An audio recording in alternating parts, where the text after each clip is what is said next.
Good morning, Facebook. This is Jim Blythe, and this is the Veterans Impact Show. We're running a little bit late because we're going to have Congressman Keith Self joining us for some special program. This is going to be a really great day. We're going to be talking about events in North Texas and events across the nation. So stand by. We'll be on the air in just 5 seconds. Thank you for being on board.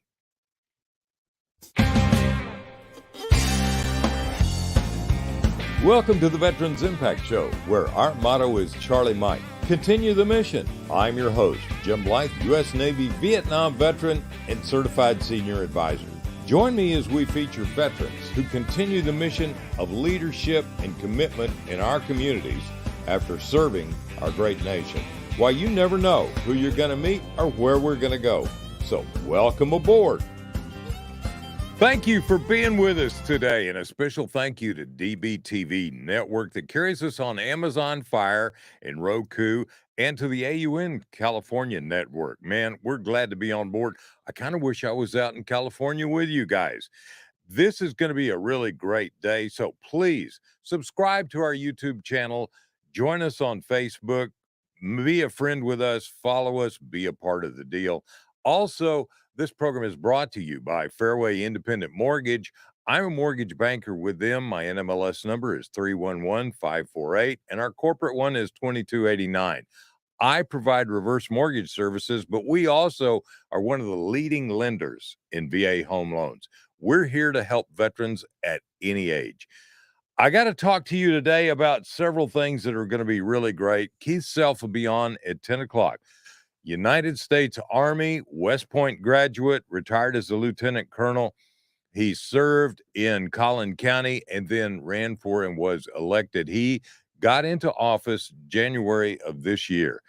And so far, I've met him about a dozen times, and what a great guy. I mean, really great. You got to go with leadership that starts off at places like West Point, Annapolis, and Colorado Springs.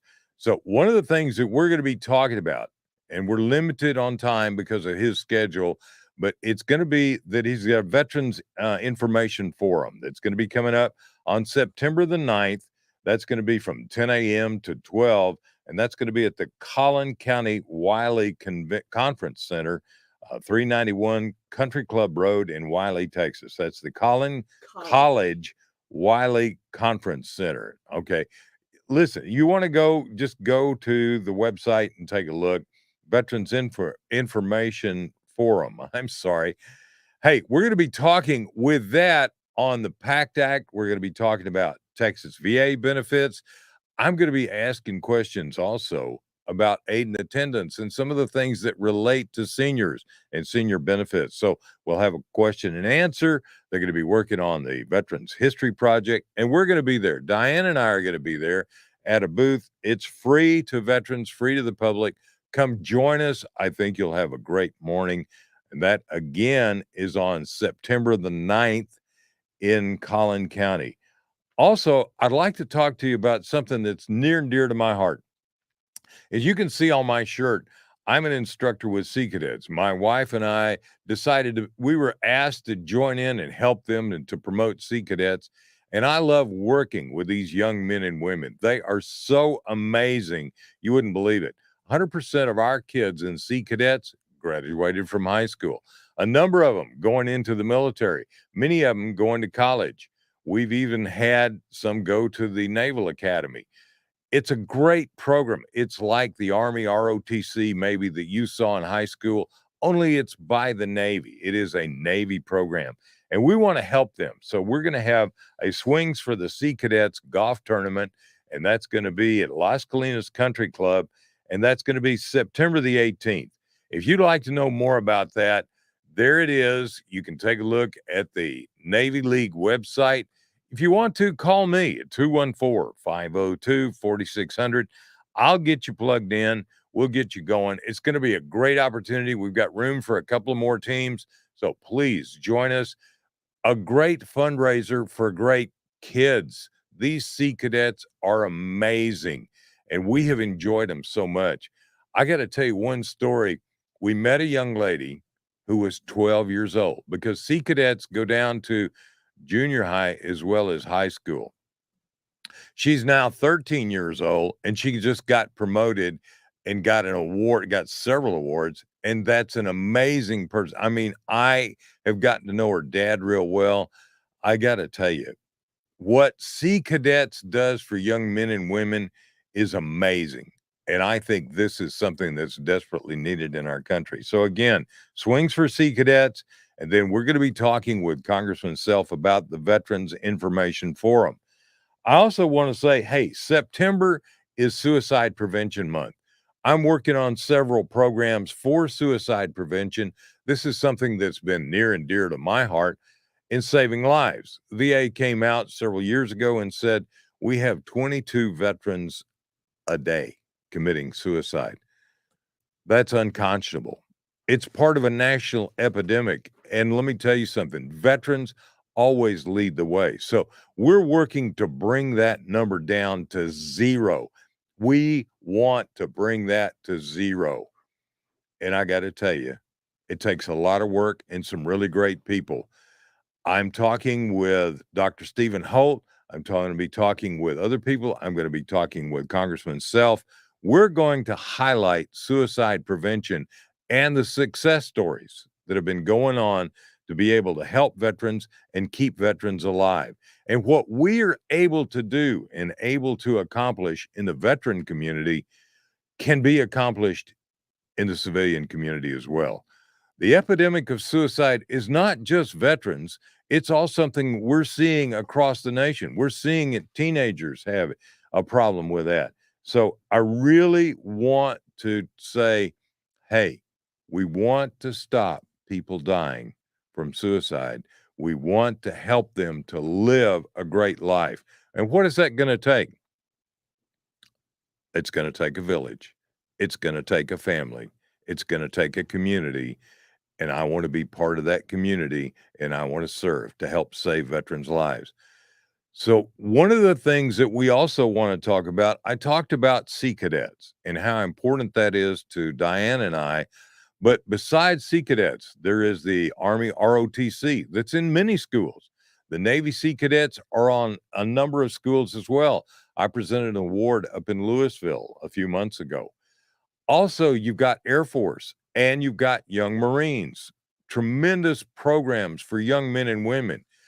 In today's world, where we have so many kids that are dropping out of high school, so many kids that are dropping out for one reason or another, the military organizations, the ROTC, the Sea Cadets, the Air Force, the Young Marines, they're providing stability. They're providing a mission. They're providing an opportunity to grow in leadership.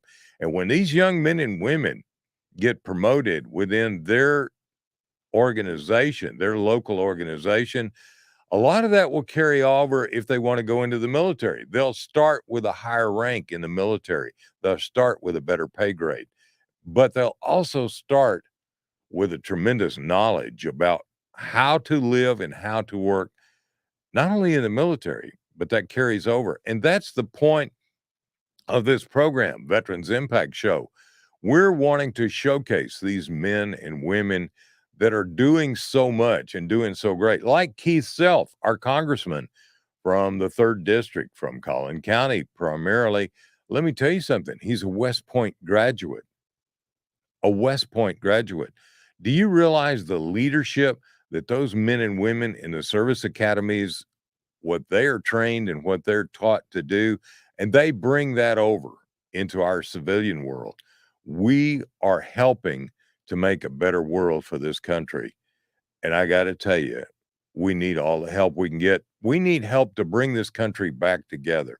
We need help to stop the division. We need help to work together as a team. We may disagree and we may agree to disagree, but we have to be working together. We cannot sustain a nation that is divided against itself. It's been said by many. It's been said biblically. It was said by President Lincoln. A nation divided against itself will not stand. So we need to work to bring this nation back together, and we need the kind of leadership that our military veterans can offer. We also need to be very cognizant of not just the military veterans who have had problems, who are homeless. They are part of the total population. We have homelessness throughout the nation. I've served on a board to be able to provide housing for homeless. So I got to tell you, it's not just veterans. It's all kinds of people that are having problems and having problems with drugs and alcohol. It's rampant. It's gone on as far as we can remember. So we're going to be talking more about that. And again, stay with me because at 10 o'clock, I have Congressman Keith Self on again. We're going to be talking about the Veterans Impact Forum. I would imagine that these impact forums are going on around the nation by a number of our congressmen in a number of our VA communities. I've already attended one of them in Garland, which is great. And again, Swings for Sea Cadets. You want to know more about that? Contact me, 214-502-4600. This is a Navy League sponsored event, and all of the proceeds go to supporting the Sea Cadets. It's a nonprofit deal, and we're here to help the Sea Cadets, help the next generation of young men and women. Join us with that. Join us being part of helping the next generation and bringing this back together. We'll be right back.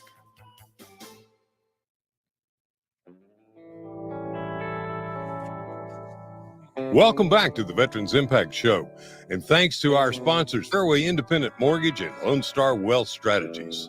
Now, let's continue this great conversation. Hi, I'm Jim Blythe, and I'm back with you. We're going to have Congressman Keith Self on in just a few minutes. He's going to come on board at 10 o'clock. I don't have a boatswain's whistle to pipe him aboard, nor do I have to say, attention, Congressman, arriving. So we'll just welcome him, Keith Self. Great guy, a veteran, a career veteran. He retired as a lieutenant colonel. And for you Navy guys, that's a commander. That's an 05.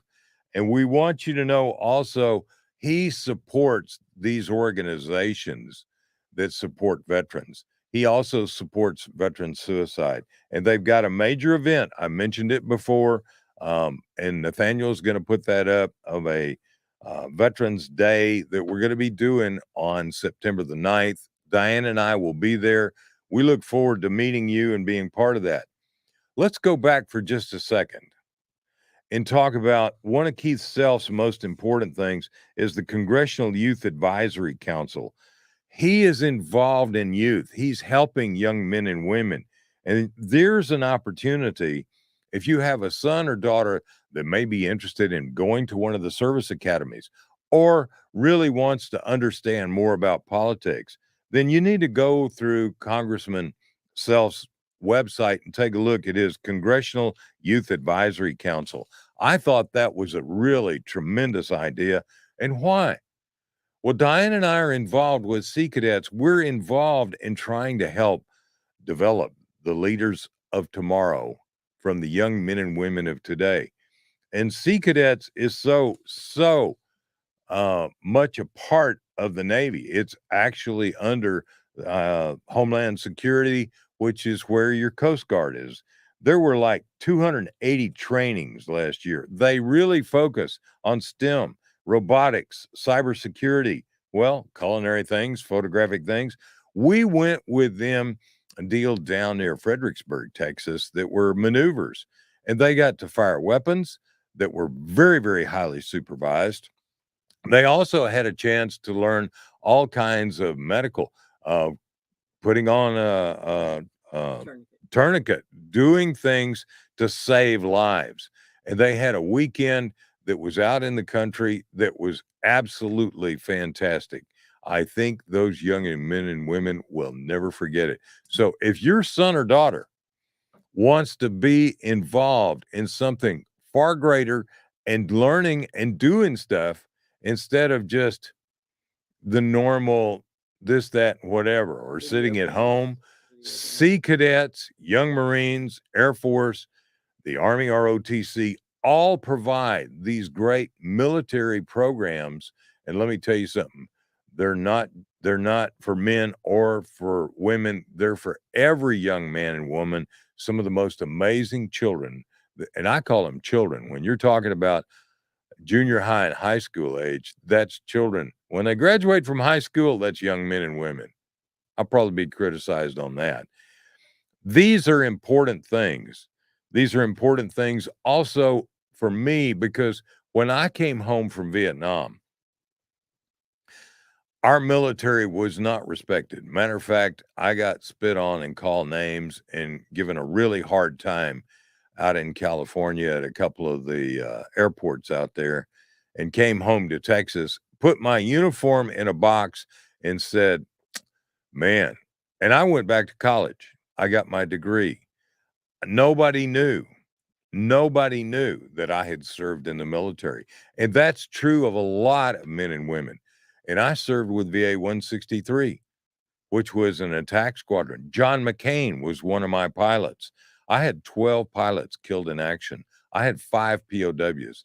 Dave Carey is a very dear friend of mine, and I talk with him all the time. 5.5 years of a POW. All of these things that we had happen to us, I don't want to see happen again. That's why we want to build up and bring this nation back together.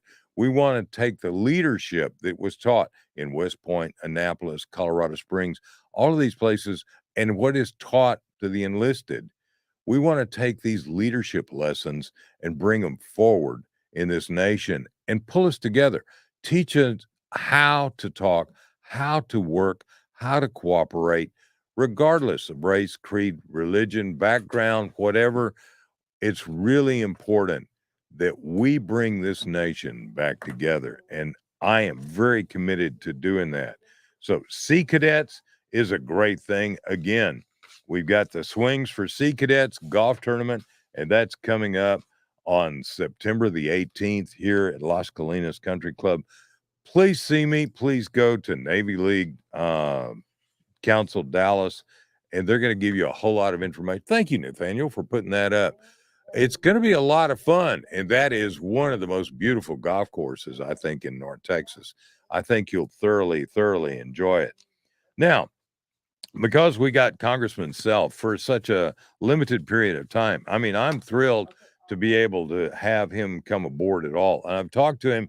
I've met him a number of times. And as I said, he is a West Point graduate. I guess he won't hold my Navy background against me because I'm third generation Navy. But we're going to be talking about all of what his priorities are and some of the things that he really believes in. And I want to take this chance to kind of introduce him by saying, first of all, he is a West Point graduate. He served as an Army Ranger, Army Special Forces. He was recalled to active duty in 2002 and 3, and he retired as a lieutenant colonel. Then he became a county judge in Collin County. And for those of you who don't know, that serves on the county commission and they administrate the city. So the man has tremendous leadership, administrative skills that he has developed over years. He is absolutely, I mean, he won hands down. He is so popular in his district. He is a Republican. He is conservative, but I've spoken to him many times, and he's a very approachable man, and he listens. I was very, very much impressed. I also want to say that this is the kind of leadership that I think we need, is somebody who is crossing the aisle, working with both sides, and working for veterans. He is on the Veterans Affairs Committee, and I know he's on there with Congressman Collin Allred, who's a congressman in the district that I live in, and one's a Republican and one's a Democrat, but they work together, and that's important. And we need to see much, much more of that. So at 10 o'clock in just 4 minutes, Congressman Self, hopefully the technology will work and we get to have him on board. If you have a question, we've got a chat box. My wife is monitoring that. How about put us a question if we can? We'll either ask Congressman Self or we'll figure out a way to get back and get you an answer to that maybe later on. Again, I apologize for our program running late, but we did that to be able to fit into Congressman Self's schedule. And let me tell you something, that's not always easy to do, but it's important to have these men and women who are leaders in America be part of what our program, especially when they're veterans. Man, we need to have more guys and gals elected to office. Also, Diane and I watched the debates. She watched it more than I did. And one of the things that stood out was one of the candidates served in the Navy JAG Corps. And I think that's something we need to take a look and listen to what these men and women have to say. Vote your heart, vote what makes sense, but we need to have more leadership in our national government, without a doubt. I'm not trying to make a political statement, but I feel like the leadership right now is lacking a great deal. And it's not helping us out because we've got problems that are getting larger. And I hope that we can work together to do something about that. Tell me, how can I get you to join in, plug in, and tune in? Tell me, how can I help you to help me? Aha, Congressman Self. Well, let's bring you on board. Ladies and gentlemen, I'd like to introduce you to Congressman Keith Self, better known as Lieutenant Colonel. Welcome aboard, sir. Great to be here, Jim. How are you? I am fantastic. We're going to go to a break in just a second, so hang with me, and then we'll come back right after this commercial break. You tuned in. Of course, you know, military, if you're on time, you're late, so you turned in early, and thank you very much for that. But we're going to be talking about your priorities in Congress. We're also going to be mentioning the Veterans Impact Forum. We've been talking about that, and I've talked a little bit about your background, but I haven't gone into your military background, which I think is important. So, Congressman Self, we're going to be right back after these words from all of our partners. And thank you for being on board. Thank you for all you do. And thank you for being part of our Dallas-Fort Worth community and providing so much leadership. Also, I want to say thank you for being part of the National Defense Series. That is so much fun that we do together. So we'll be right back after this word from our partners.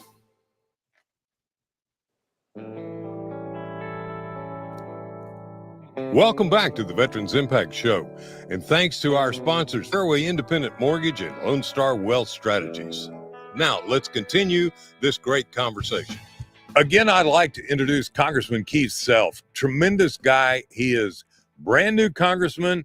I wouldn't say he's a rookie to politics, but I would say he's a freshman congressman. Keith, welcome aboard, sir. Jim, thanks for having me. Great to be here with you. Thanks a lot. We've talked about a little bit about your history and background, and I'm so thankful for you fitting into our schedule. But could you tell us very quickly, you were an Army Ranger, you're a West Point graduate, and where did you serve? That's right. I graduated from West Point and started out my career in the 82nd Airborne Division with the 2nd of the 325 White Falcons. Then I went to Special Forces Special Forces Qualification Course, then on to Germany to the Forward Deployed Battalion in Germany. Back to Fort Bragg after that, to Special Forces again, the 82nd again. Then Cairo, Egypt, in the embassy, in the Foreign Military Sales Office. We also served in the Pentagon in the black programs, deep in the J3. Then we were in NATO military headquarters in Shape, Mons, Belgium, and European headquarters in Stuttgart, Germany. I did have one heavy tour. That was in the 4th Infantry Division with an armored brigade. And so that's kind of the gist of my career. I got called out of retirement to work for Tommy Franks in Afghanistan and in the Gulf for Iraq. So, man, you had great service. You were right in there.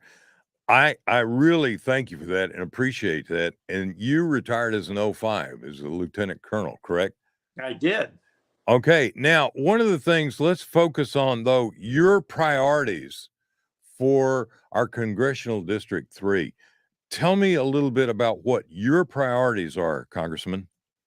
Well, my 3 priorities have not changed since I entered Congress just about 8 months ago. They are, first of all, the national debt In the last 2 decades or so, we've gone from 10 trillion in debt to 32 trillion in debt. My second one is the southern border crisis, and it is a crisis. And my third one is China, because China is in a very dangerous position today. And I think that we need to pivot our military to the Indo-Pacific region and start focusing on China.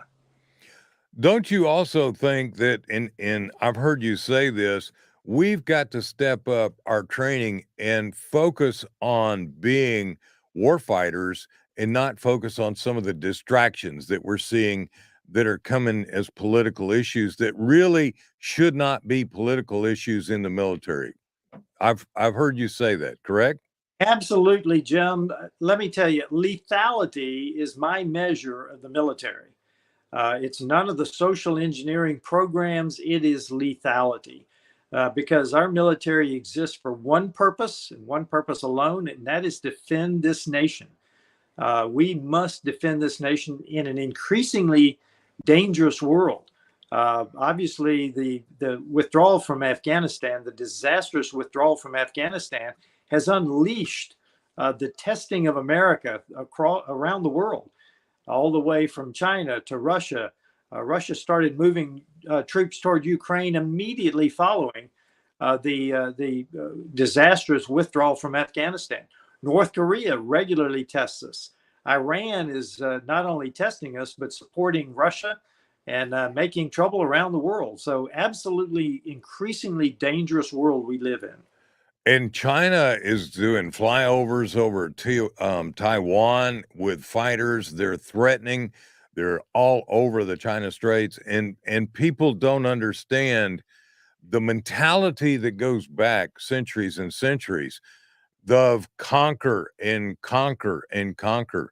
And China is coming out, I think, of a fog um, to really reestablish that with their leadership. And unfortunately, for the whole world, it's not a leadership that's about let's work together.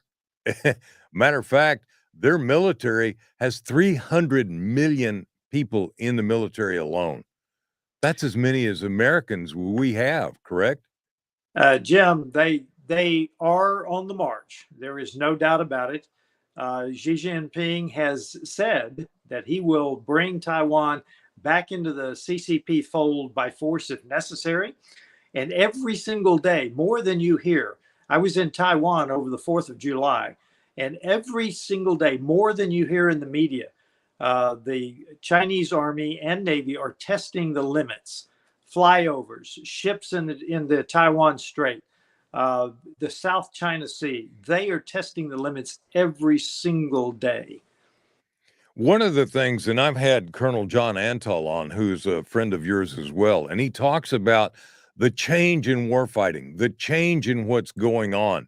And it really has changed from what we experienced in Vietnam, what we experienced in Afghanistan.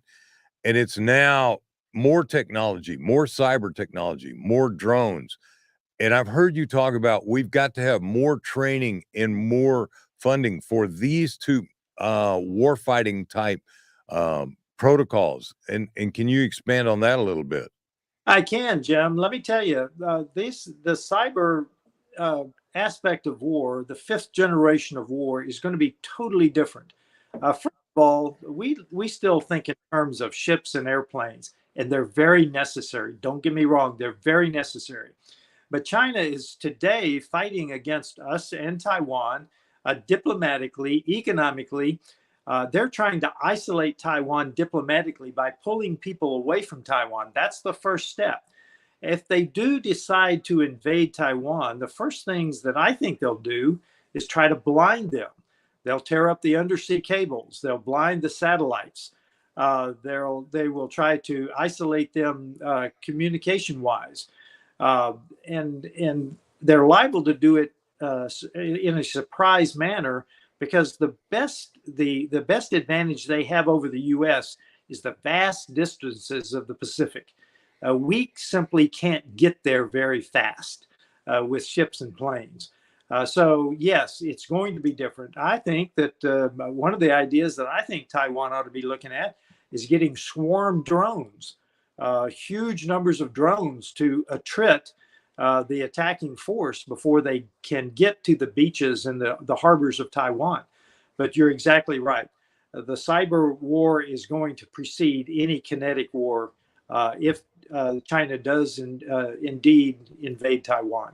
Well, you followed this. Also, you put a rider on a bill for the Federal Aviation Administration's authorization. And could you explain just a little bit about that? Because I think that, if I read it correctly, has to do with some of that cyber. Yeah, we've got to defend against it, and we've got to step up the game in the entire airspace battle. And that's what the FAA needs to be doing. But that's more domestic than international. But they do need to do a better job of protection there. But that's not so much international as it is domestic, Jim.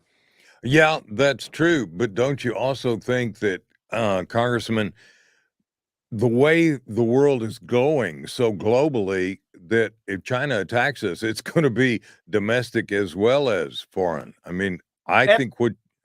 Absolutely. No, absolutely. I don't think they will attack us. They will try to do to us what they're doing to Taiwan. They will isolate us and blind us if they need to.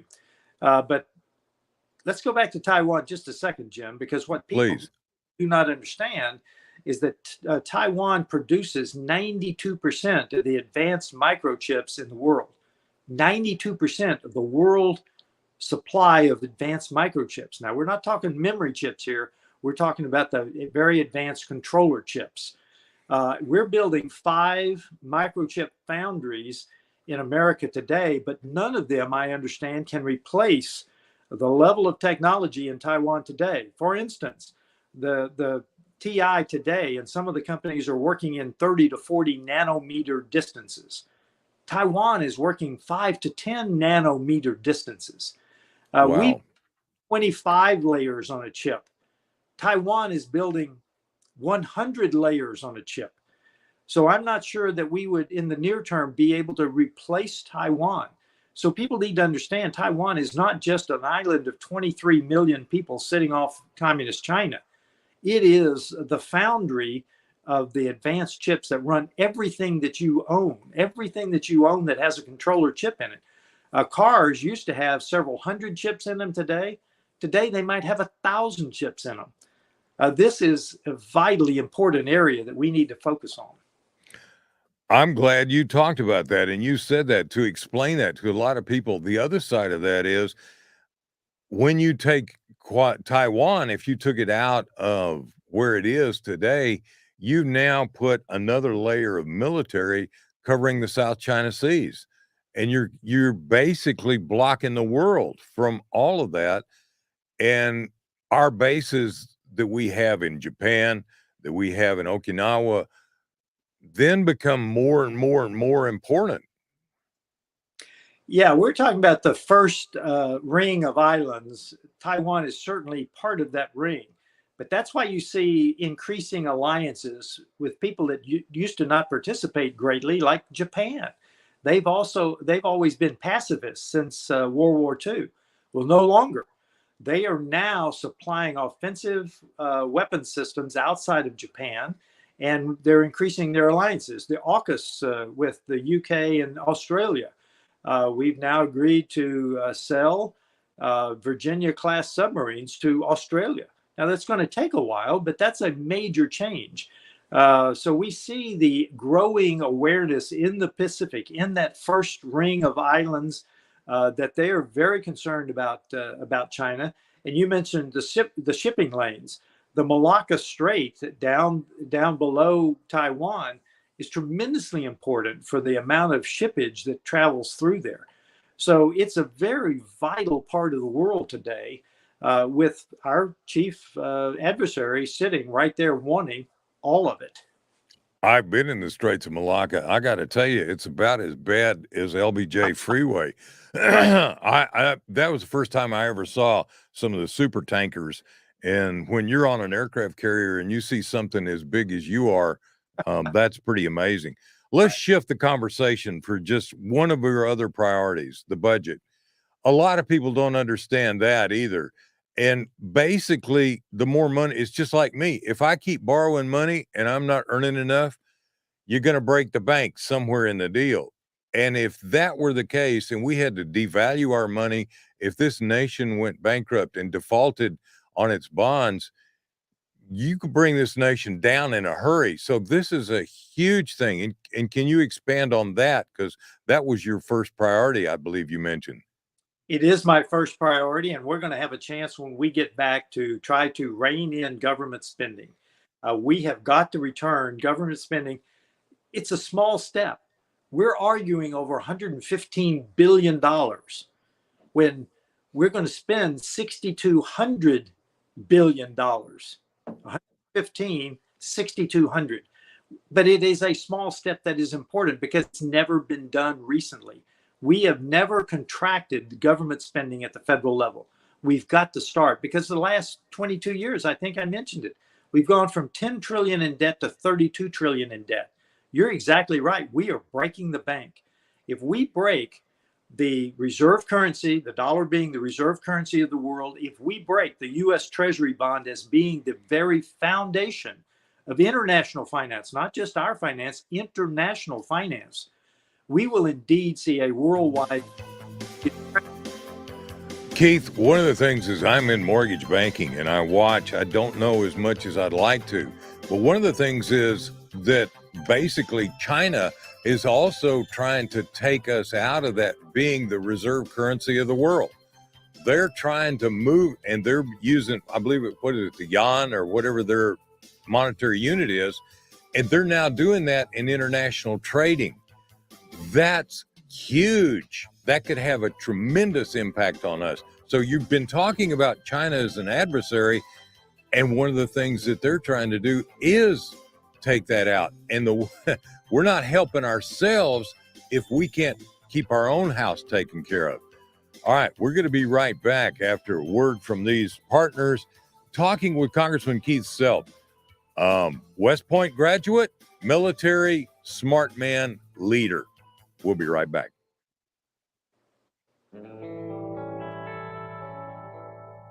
Welcome back to the Veterans Impact Show. And thanks to our sponsors, Fairway Independent Mortgage and Lone Star Wealth Strategies. Now, let's continue this great conversation. I'm having a ball talking with you, Keith, and we're going to have a great opportunity to be with you at the Veterans Information Forum.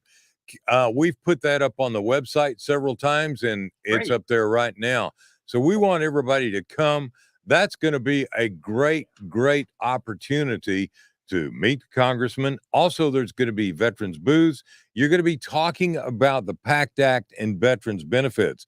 And because I'm a certified senior advisor, I'm going to be asking questions of the presenters about some of the most important things to seniors, which are the aid and attendance benefits and pension benefits and survivor benefits. So these are things that you want to know about and talk to the people that are doing it. Bree, at this on September the 9th, Diane and I are going to be there. Congressman Self, we've talked about a couple of your priorities, but I see some other things that are really, really near and dear to my heart. Your Congressional Youth Advisory Council. Can you tell us just a little bit about that? Jim, this is a great opportunity. If you've got a high schooler age, about that age, that wants to get involved in politics, that wants to have personal conversations with me about policy, about how politics works, they want to just start learning about the political arena. Because remember, Jim, a republic depends on an informed and an engaged citizenry. This is an opportunity for young people to start dipping their toes into the political waters, to start learning what's happening. And I get to hear from them because I need to hear from the youth of this nation as well about how they see things, so that I can keep Americanism going, that I can continue to stand for those American values. But I need to hear from the young people as well. It's a great opportunity. That's one of the reasons when you talk about young people, Diane and I are instructors with Sea Cadets. That's why I've got my Sea Cadets shirt on. And working with the young people, We want to hear what they have to say, but we want them to also experience leadership. And that's why I'm a big proponent of Sea Cadets, which is under the Homeland Security. It is a government type program like ROTC, the Army. You probably are very familiar with that. The other things, Air Force, Young Marines, these are all really important. And when you talk about information, one of the things that I like, I mean, you're very straightforward in it, and you're not going to get so much an agenda as we're getting with our news media right now. We're not getting straight answers. We're getting things that are this, that, or whatever are shaded to fit a certain agenda. And I like the idea of you saying, hey, I'm going to talk to these young people one-on-one. I'm going to get to know them. And I think that really says so much about what you're doing and where we're going in this country. There was a third priority, and we didn't jump on that. Let's talk about that for just a second, Keith. You must be referring to the open border policy of the Biden administration. Yeah, absolutely. I've been to the border twice, and let me tell you, I am firmly convinced that that is their policy. Our border control agents are doing a great job, but their hands are tied behind their back. It's not so much more funding, although we could use more because we need more agents, but more so it's policy. You know how important policy is. The policy should be to defend our homeland, and we are not. I'm looking to go down to the Darien Gap, which is a very narrow part where Colombia meets Panama, where Central America becomes South America. It's a very dangerous area. A lot of illegal immigrants get into Colombia, then they come across the Darien Gap and up through Panama and up to the southern border. It's a very dangerous area. You know how important recon is to a military guy, and I want to go see it for myself. I want to see why our government, the U.S. government, actually issues to women coming across the Darien Gap, they issue them something called a pre-rape kit. Oh, you're kidding. That tells you how dangerous it is. Wow, that's frightening. You know, this country was founded, immigrants, even your indigenous people came from somewhere else. But let's talk about these people. You were talking about policy.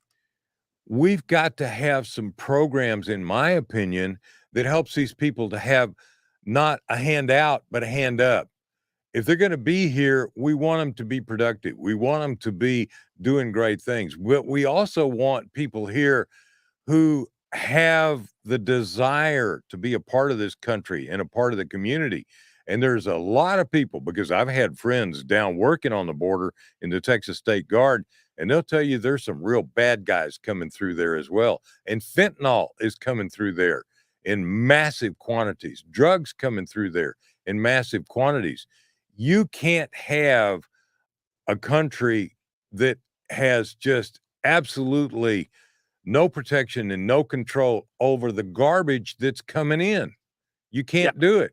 Yeah, Jim, you've referred to several of them. We tend to generalize to say these are people that want a better life.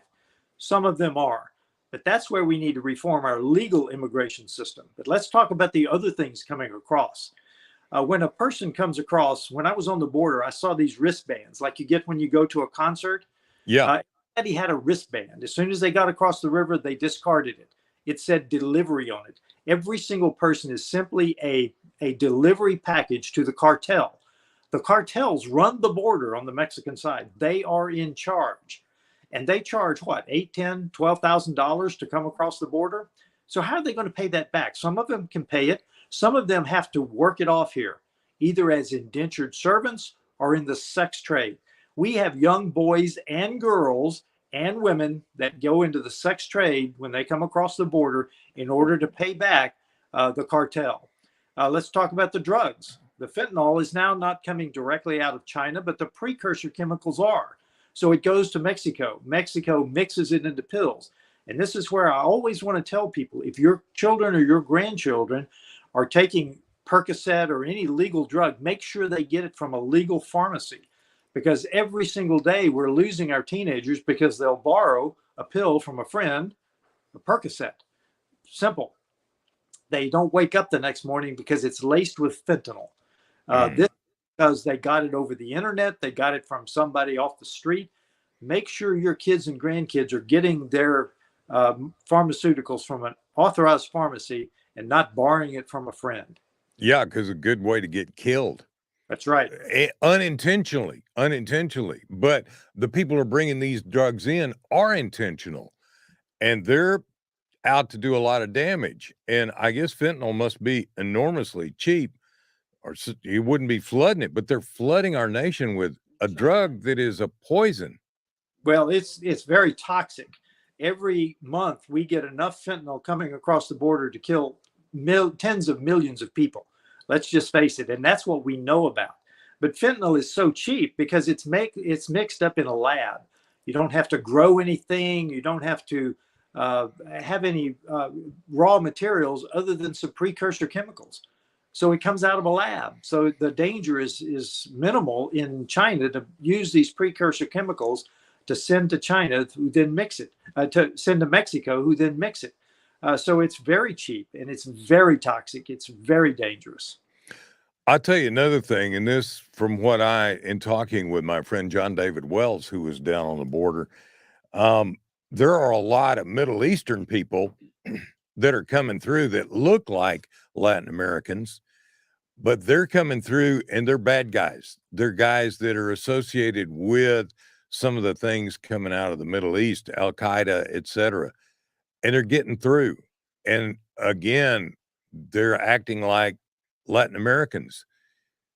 I know this is happening because I've heard of it. And are you familiar with that as well?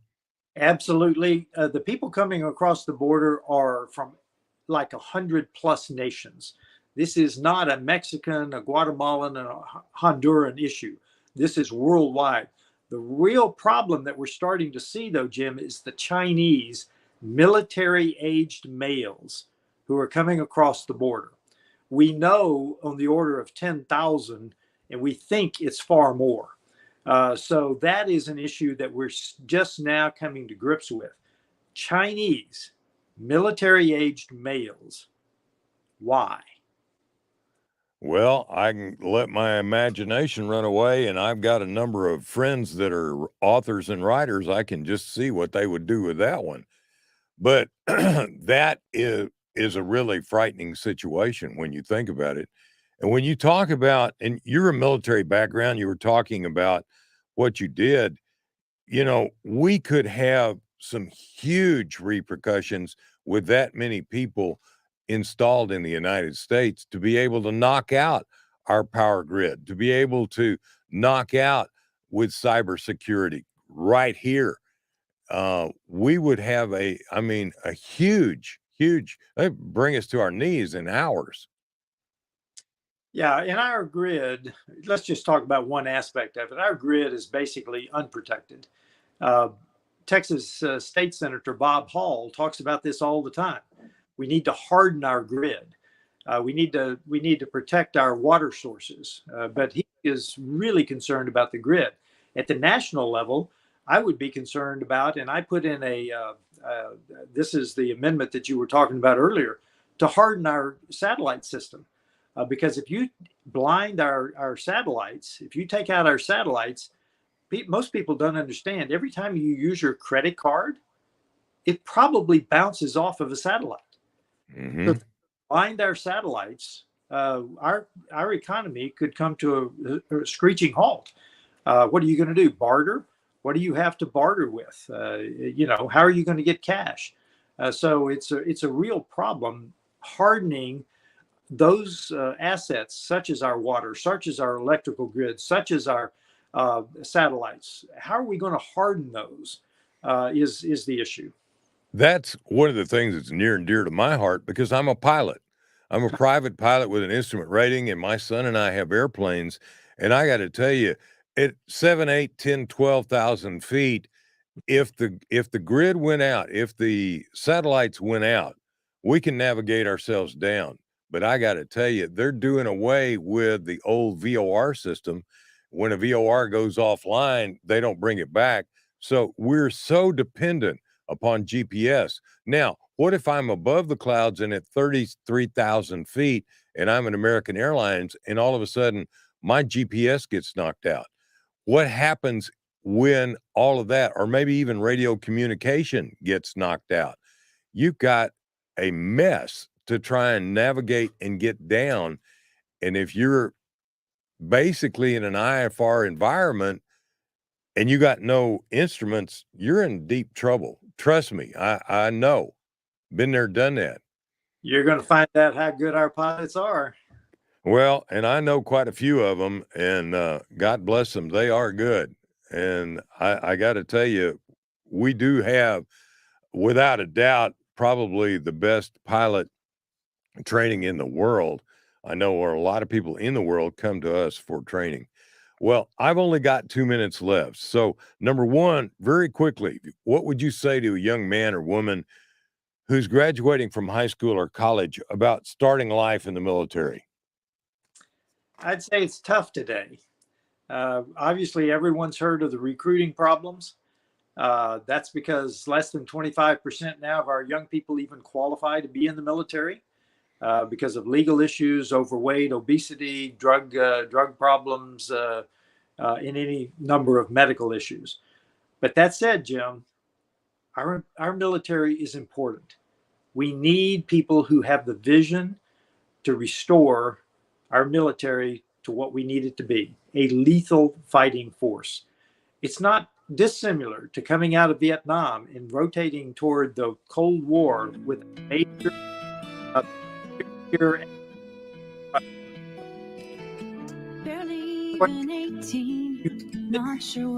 go ahead, join the military. All right, Congressman, let's close with a prayer. Lord God of the universe, we thank you for putting a hedge of protection upon our active duty military and our first responders who run into the fire instead away from the fire. Lord God, we're so thankful for them and bless our veterans. Thank you in your holy name. Congressman Self, thank you so much for being on board. I look forward to being with you on September the 9th at your event. I want to go into other things, especially suicide prevention. So let's put together a program about suicide prevention in the month of September. Thank you again, Congressman. Have a great day. Thanks for having me. Veterans Impact Show, we're here.